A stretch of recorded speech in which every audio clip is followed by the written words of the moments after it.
the state of our health, something we strive to improve and maintain, but sometimes inadvertently destroy. Universally, it's vitally important, and the Germans have a universal word for it. Gesundheit.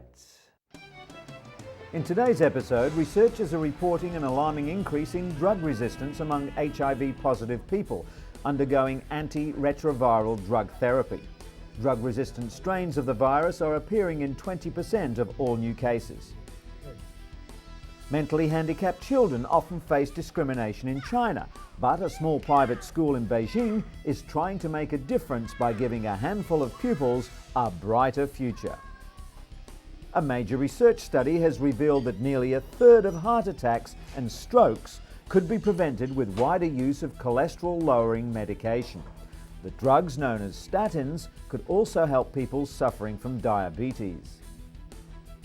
And an air purifying system that can kill airborne biological agents in ventilation systems has been developed at the Johns Hopkins Applied Physics Laboratory.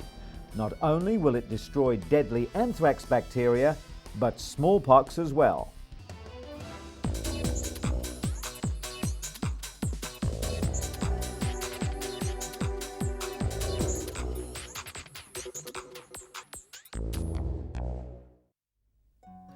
Our first story is about cooking with indoor fire.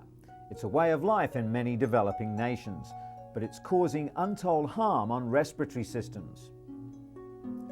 Findings show that women who regularly participate in cooking activities have exposure levels that are 2 to 4 times higher than men. They're also twice as likely as men to be diagnosed with acute respiratory infections. Locally manufactured improved efficiency stoves can reduce exposure to toxins by approximately 40%. Additionally, if cleaner fuels such as charcoal are used instead of traditional wood, dung and crop residues, exposure to smoke pollutants can be reduced by more than 90%. It's hoped that these results will get international aid groups like the World Health Organization to fund stove programs. The international assistance would help 2 billion people around the world to reduce the global burden of respiratory diseases. And speaking of clean air, a report released by the National Academics National Research Council found that below standard air quality on commercial planes is what often causes passengers to feel sick or dizzy. The report was commissioned by Congress after the Association of Flight Attendants made several complaints. Eileen Abt of the National Academies of Science headed the study and says air quality is a serious issue that's received little attention since the mid-80s. According to Abt, some of the air quality problems stem from pesticides, which several countries require to be sprayed on aircraft. Other issues include low oxygen levels in the cabin, poor environmental control systems, elevated ozone concentrations, and significant increases in the number of aeroplane passengers. The study calls on the Federal Aviation Administration to ensure compliance with air quality regulations and carefully study flight attendant symptoms to determine long-term health effects. Gesundheit. When it comes to allergies and asthma, pollen in the summer months and inner-city pollution are often blamed. But in reality, the air in your home can be just as harmful, which is why more and more people are demanding so-called healthy homes. Building consultant Bill McCauley believes that under-wrapping like this cuts airborne pollutants by 50%. It lets air out, but stops too much coming in. Allergists agree that managing the air in your home can reduce the chance of developing asthma. Condensation around windows or pipes breeds mold spores, which can cause sneezing and wheezing. The best way to stop mold is to replace wood or copper fittings. Medical assistance should be sought for asthma and allergies, but doctors are also advising that often health care can quite literally start in the home. Autumn for many is a joyous time of year. The crisp, cool weather and holiday season is energizing and festive. But for those suffering from seasonal affective disorder, or SAD, Mood and energy drops with the leaves, resulting in a lack of concentration, weight gain and depression. In fact, most people suffering from SAD have trouble getting up in the morning, while facing the day can seem like a gloomy prospect. Neil Owens is a SAD sufferer and one of the first research subjects in the 80s to undergo light therapy for treatment of the condition. Owens created the first light boxes that were used by major medical institutions conducting SAD research, and later went on to build them for consumers as well. The special full-spectrum artificial light helps reset the biological or circadian rhythms while boosting levels of the neurotransmitter serotonin in the brain. Exercise and a balanced diet can help the darkest days of winter seem a little brighter.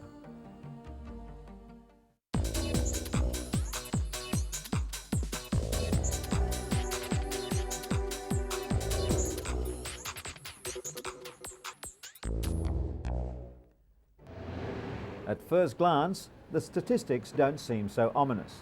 An estimated 163,000 people are infected with HIV or AIDS in Russia, a country of 147 million people. But experts fear the real figure could be 5 times higher. In anticipation of World AIDS Day, UN AIDS and the World Health Organization released the grim statistics, showing the former Soviet bloc now faces the fastest growing infection rate. The increased use of intravenous drugs is of key concern, as is the epidemic in the pediatric population. This hospital in St. Petersburg is the only one for HIV-infected children, abandoned by their mothers, mostly HIV-infected drug addicts. More than 80% of the reported cases are in people under 30. AIDS is now the 4th biggest killer around the world. Africa continues to be the hardest hit, with almost 3/4 of the almost 40 million sufferers worldwide. Researchers in the US are reporting an alarming new increase in drug resistance among HIV-positive people undergoing antiretroviral drug therapy. 50% of Americans undergoing highly active antiretroviral therapy are developing mutant strains of the deadly virus due to irregular use of the drugs. Researchers measuring the blood viral levels of 2,000 people undergoing the therapy also found that 64% of participants experienced a rise in viral levels over time. This indicates that they're receiving less benefit from the drug cocktails than they were a few years ago. The main reason for these alarming figures is that drug compliance is so difficult. The study found that 20% of all newly infected people were already carrying drug-resistant strains of the virus. If the trend continues, the HIV virus could develop resistance to all drugs. The AIDS crisis has had another unexpected side effect too. It sparked a diverse cultural response from both HIV-positive and HIV-negative artists. Positive Lives is one of the most remarkable responses. For 8 years, it's charted the course of the virus and its impact on people's lives. According to the exhibition curator, Kevin Ryan, this art has many different uses, for health, for education, and for knocking down barriers of stigma. Literature has also seen an explosion of HIV content. AIDS provides elements that are crucial for a good read: love, sex, death, and plenty of drama. Like no other health crisis, HIV has sparked creativity that comforts, questions, and also explains.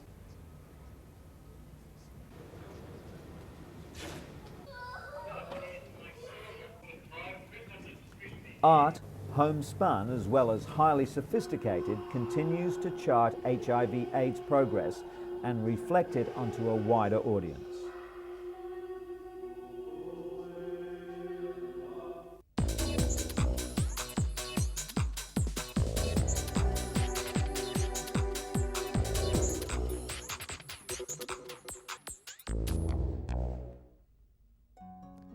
Val Garvey was told not to expect any miracles when her son Poyrik was diagnosed with autism 3 years ago.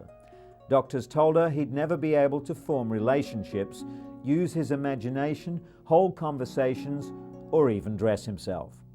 Now 6, Porik can do all that and more. Autism remains a mysterious condition that affects 1 in 500 people. It's a neurological disorder that varies widely. But what autistics all have in common is an inability to forge social relationships naturally. Porik's progress came from a unique home-based educational program pioneered by the parents of 28-year-old lecturer and writer Raun Kaufman of the Sunrise program at the Autism Treatment Center of America. At 18 months of age, Raun was diagnosed with severe autism and an IQ of less than 30. By the time he was 5, all traces of autism had disappeared. The Kaufmans realized that they had to get Raun's attention, so his parents joined him in his fun activities. The Garveys are now following the principles established by the Kaufmans 25 years ago. Through playing, Porik is learning to unlock his imagination, to communicate his desires, and above all, to build confidence. The Sunrise program doesn't offer a cure, but it provides the means for an autistic person to show the way in and for their parents to show the way out. For these youngsters in Beijing, studying is a constant uphill struggle. All of them are mentally handicapped to varying degrees. The Beijing Fortune School for Mentally Retarded Children is attempting to give these 50 children a brighter future. According to a recent survey, around 1% of children under 14 are mentally handicapped. That means that over 3 million children are in need of specialized education, but very few ever go to school. 2 women, Professor Huang Yiping and Professor Mao Yuyan, teamed up to open this school in 1985. Professor Huang's daughter, Wang Wei, is now 25 and works in the school kitchen. Her proud mother is determined to give other children something her own daughter never had: access to proper care and education. The Beijing Fortune School has grown over the years. It now has a staff of 20, including 6 full-time teachers, and provides education for children aged 3 to 14. The school is privately funded and has developed its own teaching methods. There's much emphasis on recreational activities as well as the arts. It also provides in-house training for its teachers and support staff.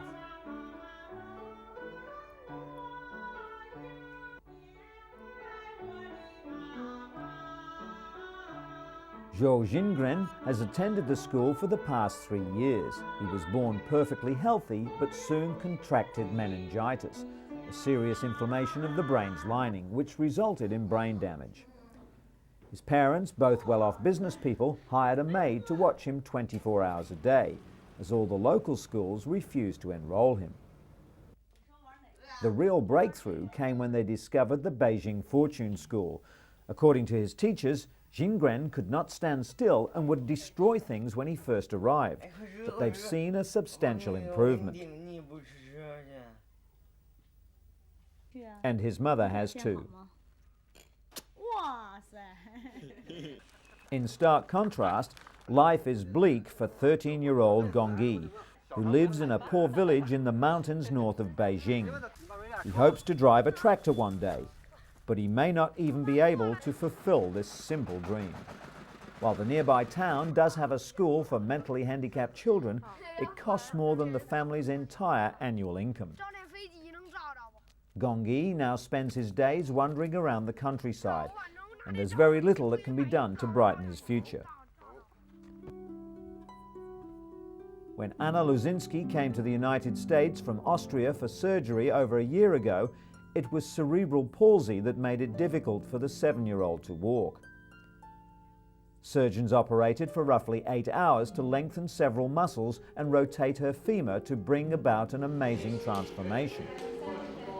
This pitter-patter of little feet is music to her mother's ears. The Mayo Clinic Biomechanics and Motion Lab in Rochester, Minnesota has the same technology used by Hollywood animators and video game designers, only they used it to help children like Anna walk normally. Anna is first outfitted with the cutting-edge equipment, which is monitored by cameras and balance plates all the way down to the heated floor. They measure the intricate and complicated actions that go into walking. From the location of several small markers, doctors can calculate how the joints are moving, which is then used to guide surgical treatment of patients. Surgeons who performed Anna's previous operation are amazed at the dramatic change in her gait. Today's session is more than just a celebration of her progress. Anna is back for more treatment. This computer-generated stick figure made in her likeness will help the surgical team plan her next procedure. It's the same type of software that perfected the legendary swing of Tiger Woods for a video golf game that's putting a swing in the step of youngsters like Anna.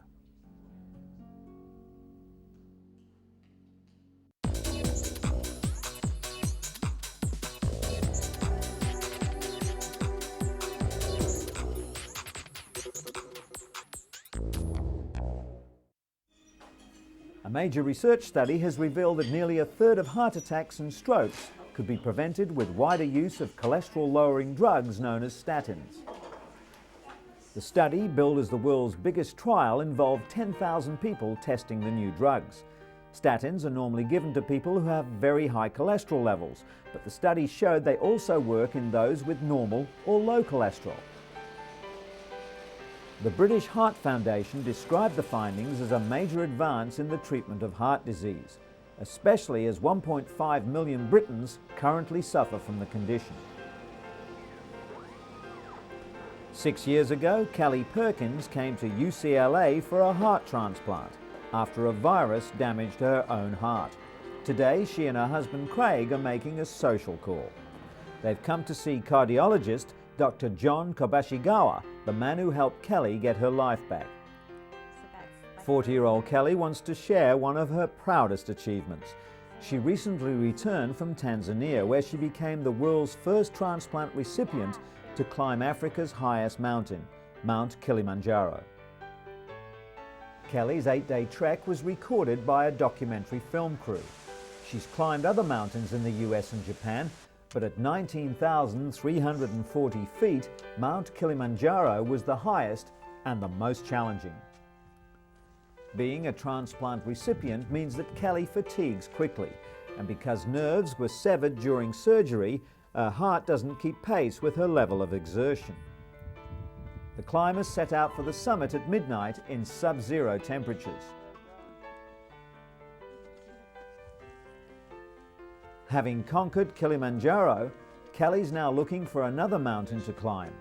It's her way of demonstrating that transplant recipients can live a full life while encouraging people to save lives by being organ donors. Kelly's plea comes as a timely reminder, following the news that Robert Tools, the recipient of the world's fully contained artificial heart, died. Tools received the EP04, a grapefruit-sized plastic and titanium heart. Only expecting to live 30 days, he survived for almost 5 months. The former teacher moved from Colorado to Kentucky 5 years ago to receive a heart transplant, but was turned down because of his deteriorating health. But ultimately, it was abdominal bleeding related to his severe and chronic medical condition that killed him, not a malfunction in the device. 6 people, including Tools, have so far received the artificial heart. The EP04 is designed to extend the lives of patients who would otherwise die of heart failure and are ineligible for a heart transplant. Its internal battery system allows patients to be free of tubes and wires required to power previous devices. And, contrary to traditional medical belief, researchers have found evidence that human heart cells can regenerate. Doctors discovered that a recipient's own cells multiplied in the new heart, repairing damage previously considered irreversible. Just days after surgery, male transplant patients who received female hearts had new blood vessels and muscles with male chromosomes form in the female hearts. This means that the recipient's remaining heart tissue may have had primitive stem cells that were called into action to repair damage.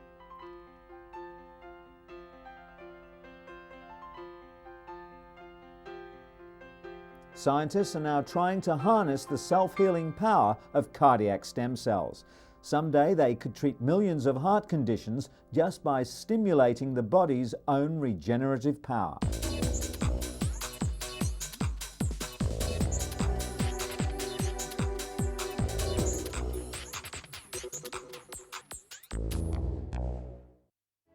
US researchers say they've created an air filter system that's capable of destroying the deadly anthrax bacteria and a host of other lethal viruses, including smallpox. The air purifier that can kill airborne biological agents in ventilation systems was developed at the Johns Hopkins Applied Physics Laboratory in Maryland. Dr. Richard Potambo created the device out of an inexpensive commercial filter, then added the purifying system.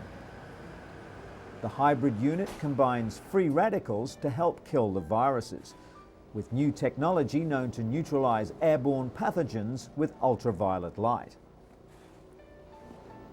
To test the device, scientists piped in molecules that imitate viruses, bacteria and spores. After being run through the filter and cultured, the artificial contaminants were dramatically reduced to an almost undetectable level. In addition to killing anthrax spores, Dr. Potambo's device could help hospitals prevent the spread of infectious agents. The filter's patent pending and could also be available for commercial use in subways, hospitals and government buildings within a year or two. In other news, the United States Centers for Disease Control has warned that prescribing doxycycline to pregnant women who may have been exposed to anthrax could be harmful. Health officials worry that doxycycline could stunt fetal growth when taken during pregnancy, recommending instead the antibiotic Cipro, the first drug approved against inhalational anthrax. The latest health recommendations for pregnant women is the opposite of the recommendation issued by the CDC to the general public, who are